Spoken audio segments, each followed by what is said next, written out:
it's your buddy Peace and Harmony with you here today.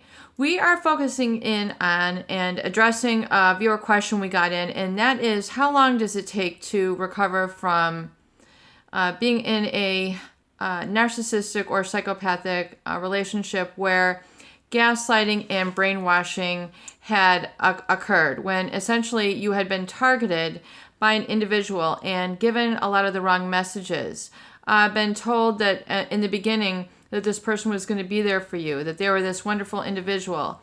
And, you had bought into the illusion, you had bought into the dream of being with this person. You had believed their false promises. You had fallen for their sweet nothings, everything that they told you. And you didn't realize that you were being basically worked like a puppet, or what we call a target. And this is synonymous with the term of supply, basically where you were in really a situation or a role with this individual where you then became unconsciously to you, unbeknownst to you, you entered in the relationship in the name of love, but you became all of a sudden in a role where you had to feed this person's ego, validate them, and uninvalidate yourself in the same breath.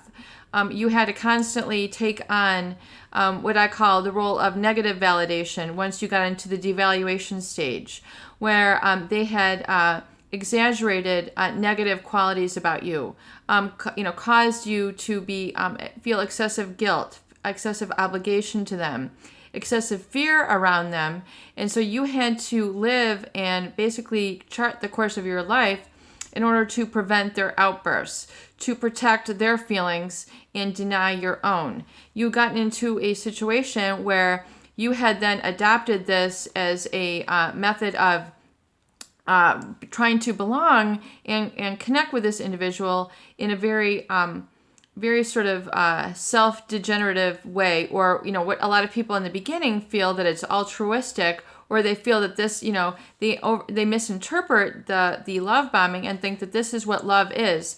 Love is this explosive feeling of connection, and I can't stop thinking about you, I can't stop being with you, and that this closeness, this closeness, which is really a violation of your boundaries. When they, cross your boundaries, violate you, take advantage of your time, your resources, your funds, your body, when they cross the line, and, then, you feel basically that they're filling up this need in your life, which you think is going to be culminated, eventually things are going to be great or get better. And so you then, identify this relationship, even through the tough patches. You tend to think, well, this is worth the illusion. This is worth the dream. This is worth the promises that were made to me in the love bombing. I'm going to keep that feeling. I'm going to keep the buzz. A lot of people have described it as this way. I'm going to keep the buzz going. And what you don't realize is what's really inadvertently doing is what you're saying is you're going to keep the lie going. You're going to keep feeding their ego.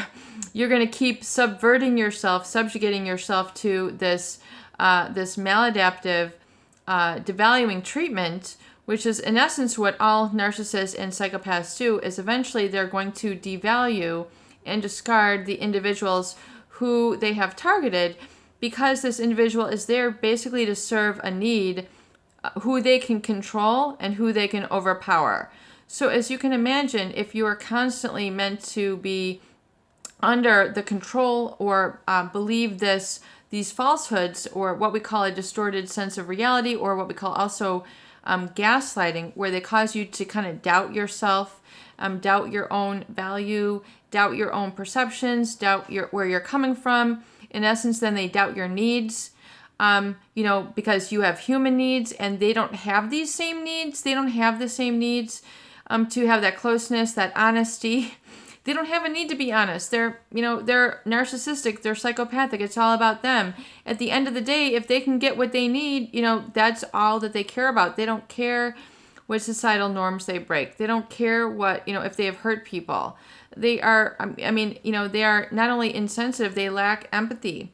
So they are able to, stay and, encourage relationships where they can be in control of others, even if it means your unhappiness, even if it means, you are suppressed, you are repressed, you are suffering, oftentimes they, not only do they don't care, but especially in the psychopathic case, they actually take a great deal of pride and satisfaction in knowing that they have hurt you and caused your insecurity. I mean, they feel like they have accomplished something. This is how they feel like they have gotten what they wanted. And it's a very sick and twisted, sort of sadistic, yes, desire, but they actually take pleasure in hurting and really destroying others. And so that's why we call it the interspecies predator with these psychopaths. So this devaluing stage,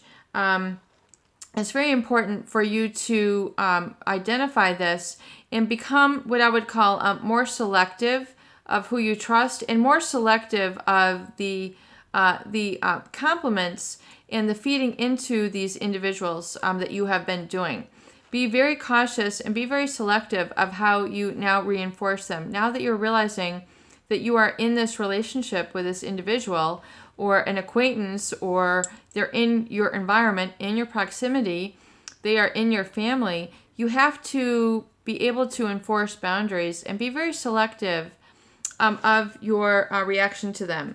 And when I mean selective, I mean gaining in control. And because to adjust to them, oftentimes you have not been true to yourself. So you've had to live in, what I would call, a true denial state. And oftentimes people enter into this denial state when they're with a narcissist or psychopathic individual because they just don't know. They're unconscious. They're unaware of who this person is. They're unaware of emotional manipulation. They're, they are unaware that this is taking place. So they basically just give in. They just allow it to happen. They believe that they are less than. They get, imprinted into their mind that, there must be something wrong with them. I mean, that's why I'm getting all this negative validation from this person, because, there's something inherently wrong with me. And so I must look to them for guidance. I must look to this toxic person. I must look to this insulting person to tell me how to be and how to live my life, because obviously I've given them credence, I've given them control, or I've given them the driver's seat to my life when in essence I am the driver. But they have deluded me to knowing that or realizing that or experiencing that. And so that's, over time it becomes very, very, what I would call living small, living the victim mentality and living life as a victim, where that treatment and that negative mood then becomes a pervasive mood over time. And that pervasive mood then becomes a personality and identity, to be, that underlying feeling like I am less than, I don't deserve, I'm afraid of, I am intimidated by, I can't speak here, I don't deserve, I can't, talk to people. People shy away. They have a very profound social anxiety. Oftentimes this is directly connected to this treatment and this brainwashing, this gaslighting, which is basically gaslighting means, you are to deny your needs because your needs are unimportant. And it's really because the psychopath and the narcissist individuals, and I know I'm lumping these together here, but what I'm describing is the lack of empathy that these people have. They don't have the same relationship needs. They just want to control. They just want to be the superior one. They want to be the one who the attention is on, and they are not about giving this. It's not it's not an interaction game with these people. It's not a participatory sport. This is basically like you watching someone on a skateboard. I mean, you're there to cheer them on, help them do this, and you are just basically in the rafters. They're meant to validate them. They are going to negatively validate you, which means basically cause you to feel inferior, insignificant through the things that they say, the things that they do, and the way that they shoot you down, cut you down, don't let you speak, don't give you the floor, don't give you eye contact, don't just sit and listen. I mean, even these, oftentimes the covert, they just won't sit and listen. They're not there. They're not present. It's just like you feel like you're at a bus stop with these people. I mean, every once in a while they kind of like show up, but it's just kind of like, some people get on and then it's gone, and you're just kind of like, they do have a lot of people who get into this because it's like an entertainment for them. A narcissist or a psychopath oftentimes, are oftentimes in that entertainment industry or leaders in business because of this dynamic. It's all about, them being on stage. And yes, there's a lot of real talent up there, which is amazing. But sometimes this is also coupled with narcissism, malignant narcissism, and psychopathy, where basically there's a lot of violation of others and, mistreatment of others, and living in a very pathological sort of lifestyle, if you will.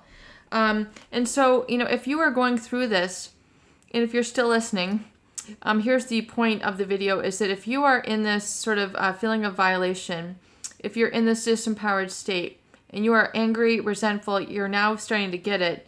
What I really want you to emphasize is we talk about all the segments of the recovery journal, and that is, when we talk about the lessons learned. What are my lessons learned? When you have been violated, when you've been mistreated, when you have been bullied, when a psychopath has been defiant, when they have used their showboaty behavior, what are your lessons learned? What are your lessons learned? Your personal, private, emotional lessons learned. What can you learn from this situation? What can you learn from this relationship? What can you learn about these types of people? What can you learn about life from this individual? Ask yourself these questions. Ask yourself these questions and allow yourself to fill a page. Allow yourself to fill up 2 pages. Allow yourself to fill up 100 pages if you've got all that in you. Allow yourself to fill up the book and allow yourself to really pick up the lessons learned. What can you take from this? What have you realized about this? What are you sensitive to? What is your heart telling you? How can you resonate and get back into your heart, that which you've been perhaps living in denial of? What can your heart tell you about this situation? And furthermore, you can ask yourself, and how was I misled? What are some of the factors into me being misled? I know oftentimes that when clients have psychopathic family members or psychopathic or narcissistic parents, a lot of time there's emphasis or re-emphasis oftentimes in society or the church, which says, honor thy mother and honor thy father. So oftentimes it's, and of course the parents are going to reinforce that. But, what happens if this individual has sexually abused you? What happens if this individual is a psychopath? What happens if this person is, not acting in your best interest and has emotionally manipulated and abused you, physically abused you? It's, honor, there's a lot that goes into why people stay with these abusive people. Because there's a lot of these semantics and a lot of these kind of societal principles going on unconsciously, which keep you stuck, which keep you there, which keep you feeling like, I have to, identify with my captor. I'm entering into Stockholm syndrome, where, this abuser, I'm now identifying with them, and I now need them to fulfill my role. I'm kind of like the learned helplessness, like the elephant, and I've addressed this in other videos of the learned helplessness. Basically, there's an elephant who, has a natural desire to roam and be free of their captors and not be chained to a pole. Well, and then they'll try to tug away, they'll try to move away, but the chain, basically keeps, tugging at them. And then eventually the elephant will basically then begin and enter into what we call learned helplessness, where that elephant has learned, over the course of time has learned again and again and again that they can't leave this pole. They can't leave this pole. They keep trying, and their foot is tied to it, or their legs, or whatever it is that is tied to this pole, and eventually they just give up. And then eventually the captor can cut this rope away from them, and the elephant just basically just stands there, even though they could stray from the pole, even though they could go and live their life and go get the water or go get the feed. And do these things and like roam around. They don't, because of what is called learned helplessness. They have learned to be stuck. They have learned to be helpless. They have learned what we call self-limiting beliefs. They've learned to feel less than.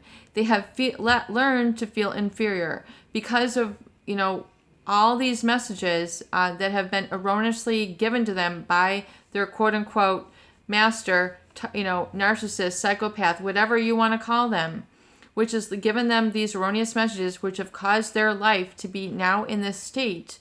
It's really realizing that is the source of it, and that to now engage in your affirmations and your heightened awareness and your knowledge now, and letting these people go, in judgment, and not in judgment, but free of judgment, just realizing that this is how these people are. This is a lesson learned. This is how these people get what they need out of life. This is not me. I'm not the same way. And I have gratitude for myself and for the way that I am and the way that I connect to life in my own meaningful way. And furthermore, I'm going to honor this on a consistent and daily basis. And through accumulation of time, you'll then begin to really understand more your life purpose, your own life value, what you connect to, and your emotions will start to become richer, feeling safer, feeling okay about yourself, believing in yourself, trusting the environment, making better decisions, being more responsible to yourself and accountable to yourself, and really sort of conquering that hurt mindset. And not living out of that victim mentality, which is going to be in that environment when you're around a victimizer, but furthermore, seeking and using those recovery dates to get around people, situations, events, and positive feedback, positive validation for the real you that is trying to emerge through all this time while you were, inadvertently in a learned helpless victimized situation through a narcissistic or psychopathic individual who targets individuals to serve basically their ego needs and feel more superior or better than. Peace and harmony with you here today. I hope these videos do help. Please share and please subscribe for more great tools, videos, discussion, and support.